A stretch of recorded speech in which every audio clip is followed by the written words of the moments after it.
ഹൽവയ്ക്ക് വേണ്ടി നമ്മൾ മാമ്പഴത്തിൻ്റെ പൾപ്പ് ഒരു കപ്പ് എടുത്തിട്ടുണ്ട്.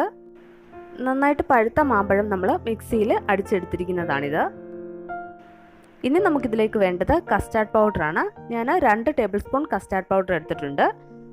ഇത് വാനില ഫ്ലേവറാണ്. ഇനി നമുക്ക് ഈ കസ്റ്റാർഡ് പൗഡറിലേക്ക് കുറച്ച് വെള്ളം ഒഴിച്ചിട്ട് ഇത് നന്നായിട്ടൊന്ന് മിക്സ് ചെയ്തെടുക്കാം.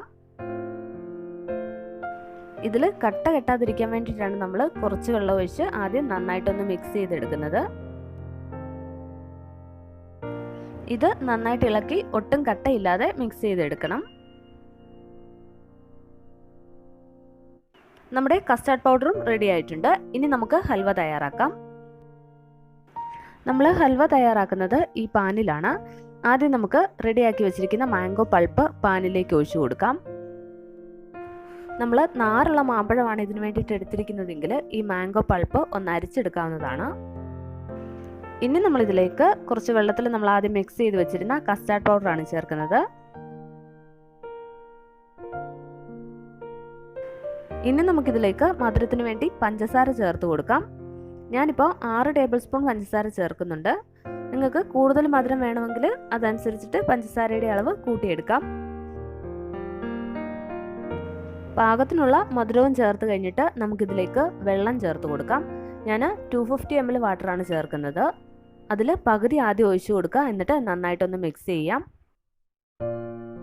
മാംഗോ പൾപ്പും കസ്റ്റാർഡ് പൗഡറും പഞ്ചസാരയും എല്ലാം വാട്ടറിൽ നന്നായിട്ടൊന്ന് മിക്സായി വരണം. അതുവരെ ഇങ്ങനെ നന്നായിട്ട് ഇളക്കി കൊടുക്കണം. ഇത് നന്നായിട്ടൊന്ന് മിക്സ് ആക്കി എടുത്തിട്ടുണ്ട്. ഇനി നമുക്കിതിലേക്ക് ബാക്കിയുള്ള വെള്ളം കൂടി ചേർത്ത് മിക്സ് ചെയ്തെടുക്കാം. ഇപ്പോൾ നമ്മൾ മുഴുവൻ വെള്ളവും ചേർത്ത് നന്നായിട്ട് മിക്സ് ചെയ്തെടുത്തിട്ടുണ്ട്. ഇനി നമുക്ക് സ്റ്റവ് ഓൺ ചെയ്യാം. ഇതിപ്പോൾ വെള്ളം പോലെയാണുള്ളത്. ഇത് കുറുകി വരണം. അതുവരെ നമുക്ക് ഇങ്ങനെ നന്നായിട്ട് ഇളക്കി കൊടുക്കാം.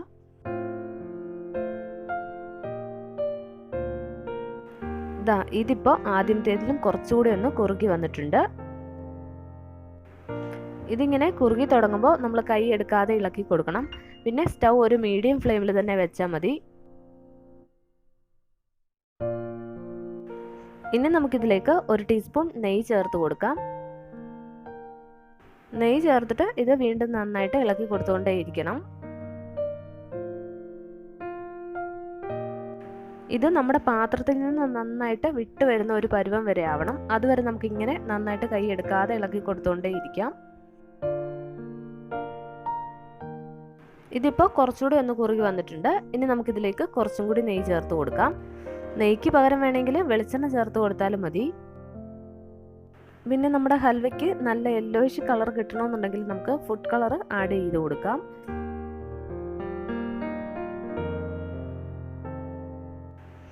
ഇതിപ്പോൾ നേരത്തെ കണ്ടതിലും കുറച്ചും കൂടി ഒന്ന് കുറുകിയിട്ടുണ്ട്. ഇടയ്ക്കിടയ്ക്ക് നമ്മൾ ഇതിലേക്ക് നെയ്യ് ഒഴിച്ചു കൊടുത്തുകൊണ്ടേയിരിക്കണം. നന്നായിട്ട് കുറുകി വരുമ്പോൾ ഇതിൻ്റെ ഈ കളറൊക്കെ ഒന്ന് മാറി കുറച്ചും കൂടി ഒന്ന് ഡാർക്ക് കളറാവും.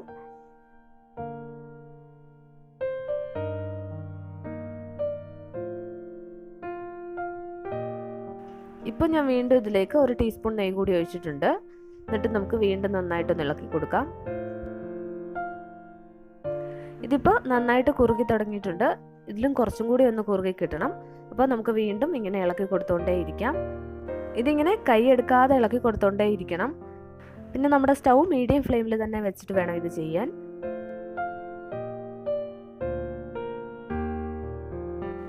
നമ്മുടെ ഹൽവ പാത്രത്തിൽ നിന്നൊക്കെ നന്നായിട്ട് വിട്ട് തുടങ്ങിയിട്ടുണ്ട്. ഇനി നമുക്കിതിലേക്ക് കുറച്ച് ഏലക്ക പൊടിച്ചത് ചേർത്ത് കൊടുക്കാം. ഏലക്കയുടെ ഫ്ലേവർ ഇഷ്ടമാണെങ്കിൽ ചേർത്ത് കൊടുത്താൽ മതി. ഇത് ചേർക്കണമെന്നൊന്നും ഒരു നിർബന്ധവും ഇല്ല.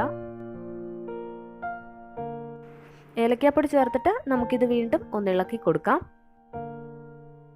ഇപ്പോൾ ഇത് പാത്രത്തിൽ നിന്നൊക്കെ നന്നായിട്ട് വിട്ട് വരാൻ തുടങ്ങിയിട്ടുണ്ട്. ഇനി ഞാനിതിലേക്ക് കുറച്ച് കാഷ്യൂ നട്ടും കൂടി മുറിച്ച് ചേർത്ത് കൊടുത്തിട്ടുണ്ട്. എന്നിട്ടിത് വീണ്ടും നന്നായിട്ടൊന്ന് ഇളക്കി കൊടുക്കണം. നമ്മളിതിലേക്ക് 2.5 ടീസ്പൂൺ നെയ്യ് ചേർത്ത് കൊടുത്തിട്ടുണ്ട്. ഇപ്പോൾ ഇത് പാകത്തിനായിട്ടുണ്ട്. ഇനി നമുക്കിതിൻ്റെ സ്റ്റൗ ഓഫ് ചെയ്ത് കൊടുക്കാം.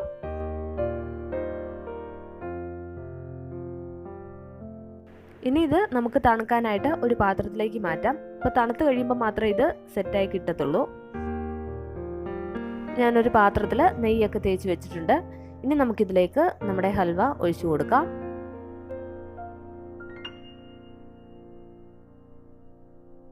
പാത്രത്തിലേക്ക് മാറ്റിയതിന് ശേഷം നമുക്ക് ഒരു സ്പൂൺ കൊണ്ട് ഇത് ഷേപ്പ് ചെയ്തെടുക്കാം. സ്പൂണിൻ്റെ പുറകിൽ കുറച്ച് നെയ്യ് ഒന്ന് തടകിയിട്ട് വേണം ഇങ്ങനെ ചെയ്യാൻ. ഇനി ഇത് നന്നായിട്ടൊന്ന് തണുത്ത് വരുന്നത് വരെ നമുക്ക് വെയിറ്റ് ചെയ്യാം. നന്നായിട്ട് തണുത്തതിന് ശേഷം മാത്രമേ ഇത് സെറ്റായി കിട്ടത്തുള്ളൂ. നമ്മുടെ ഹൽവ നന്നായിട്ട് തണുത്ത് സെറ്റായിട്ടുണ്ട്. ഇനി നമുക്കിത് ഒരു പ്ലേറ്റിലേക്ക് മാറ്റാം. ഞാനിപ്പോൾ ഇത് ഒരു പ്ലേറ്റിലേക്ക് മാറ്റിയിട്ടുണ്ട്. കാഷ്യൂനട്ടും ഏലക്കാപ്പൊടിയൊക്കെയാണ് ഇതിലിങ്ങനെ തെളിഞ്ഞു കാണുന്നത്.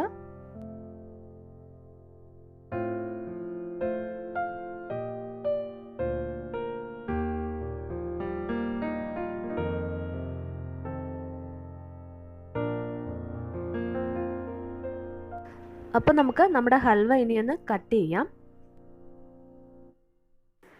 ഈ റെസിപ്പിയൊക്കെ ഇഷ്ടമാവുന്നുണ്ടെങ്കിൽ എൻ്റെ ചാനൽ സബ്സ്ക്രൈബ് ചെയ്യാനും അതോടൊപ്പം കാണുന്ന ബെല്ലൈക്കണിൽ പ്രസ് ചെയ്ത് നോട്ടിഫിക്കേഷൻ എനേബിൾ ചെയ്യാനും മറക്കരുത്. അപ്പോൾ നമ്മുടെ ഹൽവ നമ്മൾ കട്ട് ചെയ്തെടുത്തിട്ടുണ്ട്. നമ്മുടെ ടേസ്റ്റി ആയിട്ടുള്ള മാംഗോ ഹൽവ റെഡി ആയിട്ടുണ്ട്.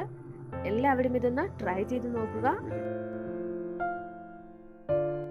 വീഡിയോ ഇഷ്ടമായെങ്കിൽ നമ്മുടെ ചാനൽ സബ്സ്ക്രൈബ് ചെയ്യുക, റെസിപ്പീസൊക്കെ ഷെയർ ചെയ്യുക. Thank you.